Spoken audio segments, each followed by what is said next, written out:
Former Vice President Joe Biden, meanwhile, slamming President Trump in the wake of the al-Baghdadi raid, saying, quote, "It's clear that this victory was not due to Donald Trump's leadership. It happened despite his ineptitude as a commander-in-chief.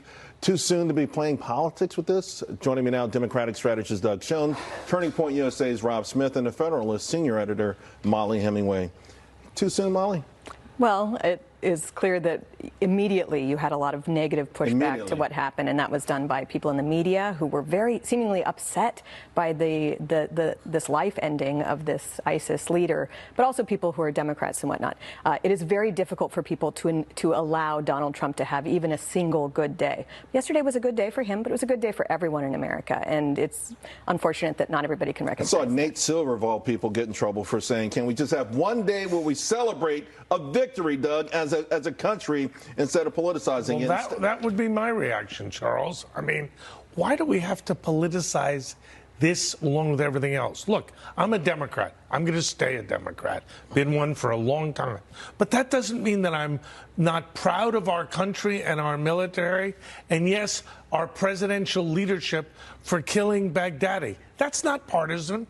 That's just good old-fashioned American hard work, values, and success. Rob, it went so far as though with the media almost fawning over Baghdadi. You know, he's a great scholar. He built this organization from nothing.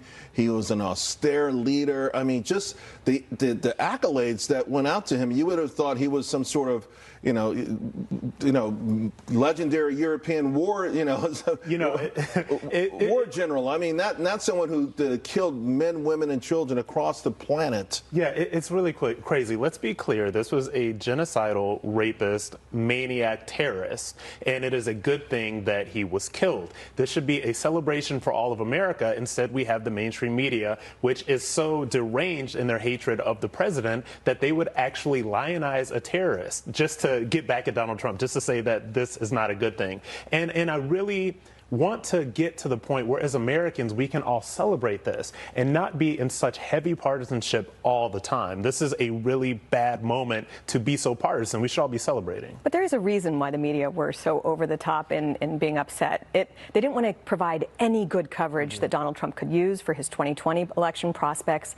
They know that what happened yesterday complicates, at the very least, if not outright refutes what they were saying about the Syria drawdown. They know that that we can engage in these activities from other locations, that we showed how we did it, showed how we can work with Turkey, Russia, and other groups to accomplish our goals. There are two different foreign policy visions that are competing. One is this idea that we need to change regimes and build democracies, and we must be present in all these different places. Another one says we should be laser focused on our interests. If a man kills Americans, such as al-Baghdadi did, we will go after him. If he's leading a threat to the U.S., we will go after him. And that doesn't require endless occupation of other countries or presence in other countries. And Doug, to that point, it felt like for a long time the Democrats were in the former camp. In other words, hey, you know, we don't want to do regime change. They blame this kind of stuff. But now all of a sudden they want to stay in Syria. Yeah. I mean, is it political expediency, or has there been a sea change? Are the Democrats now the war hawks? What about just standing by our allies,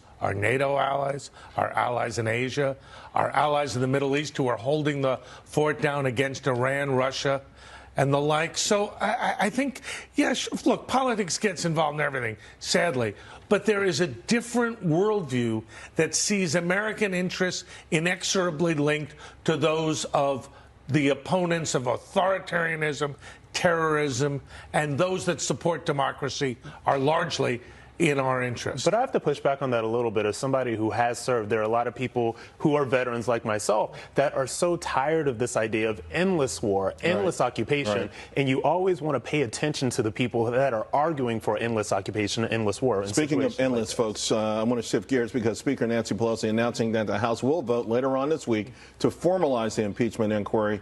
This, Molly, lays out this next step. So what do you think happens from here? Well, I think it's interesting that this is happening. This does suggest that those arguments about the process are working, and that Democrats knew that they need to actually formalize this inquiry.